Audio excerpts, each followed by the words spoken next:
Bihar Jharkhand border पर एक छोटा सा इलाका पड़ता है जिसका नाम धर्मपुर घाट है। यहाँ के रास्ते से लोग रात को गुजरना बहुत कम ही करते हैं। कहा जाता है कि रात के अंधेरे में यहाँ एक सफ़ेद साया घूमता है और जो भी रात को इस रास्ते से जाता है वो कभी पहले जैसा नहीं लौटता है। या तो वो पागल हो जाता है या तो अगले सुबह उसकी लाश मिलती है। तो चलिए बिना किसी देरी किए इस कहानी को शुरू करते हैं। इस चैनल का नाम है डर की आवाज़। रमेश एक साधारण टेम्पो ड्राइवर था। वो रोज़ रात को सामान लेकर शहर से गांव जाता था। उसके 2 बच्चे थे और एक छोटा सा किराया का घर था।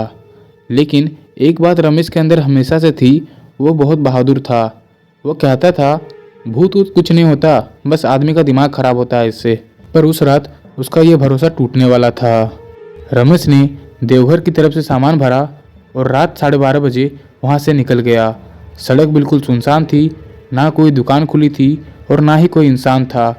उसने अपना रेडियो ऑन किया पर उसका रेडियो ख़राब हो चुका था। उसने हंसते हुए बोला, ये रेडियो को भी अभी ख़राब होना था। रमेश जब धर्मपुर घाट के किनारे पर पहुंचा, उसने दूर सड़क किनारे कुछ हिलता हुआ देखा, जैसे कोई सफ़ेद साया हो। उसने अपने टेम्पो की ब्रेक मारी। उसने देखा एक बहुत ही ज़्यादा लंबी औरत सफ़ेद साड़ी में थी। उसके बाल खुले हुए थे और उसका चेहरा बालों से ढका हुआ था।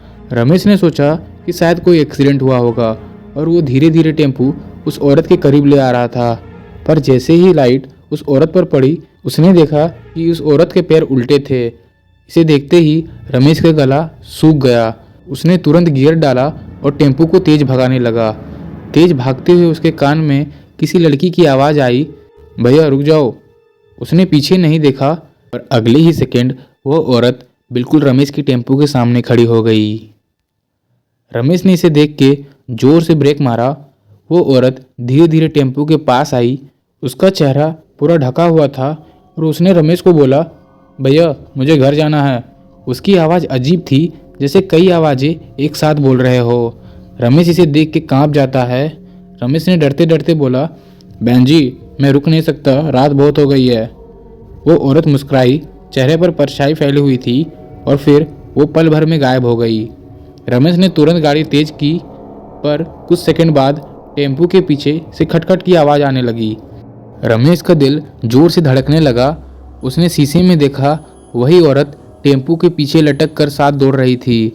उसका चेहरा अब साफ दिख रहा था। उसकी आंखें काली थी और मुंह कान तक फटा हुआ था और दांत बाहर निकले हुए थे। रमेश इसे देख के चीख पड़ा। धर्मपुर बीच आते आते अचानक से टेम्पो बंद हो गई। रमेश ने कई बार स्टार्ट करने की कोशिश की, लेकिन उससे कुछ नहीं हुआ। चारों तरफ घना अंधेरा था और तभी अचानक से टेम्पो के ऊपर कुछ भारी चीज़ चढ़ती है। छत पर कोई चल रहा था। फिर 2 हाथ खिड़की के अंदर घुसे। उसकी अंगुलियां बहुत लंबी और काली थी और नाखून इतने बड़े थे जैसे उसके हाथ नहीं चाकू हो।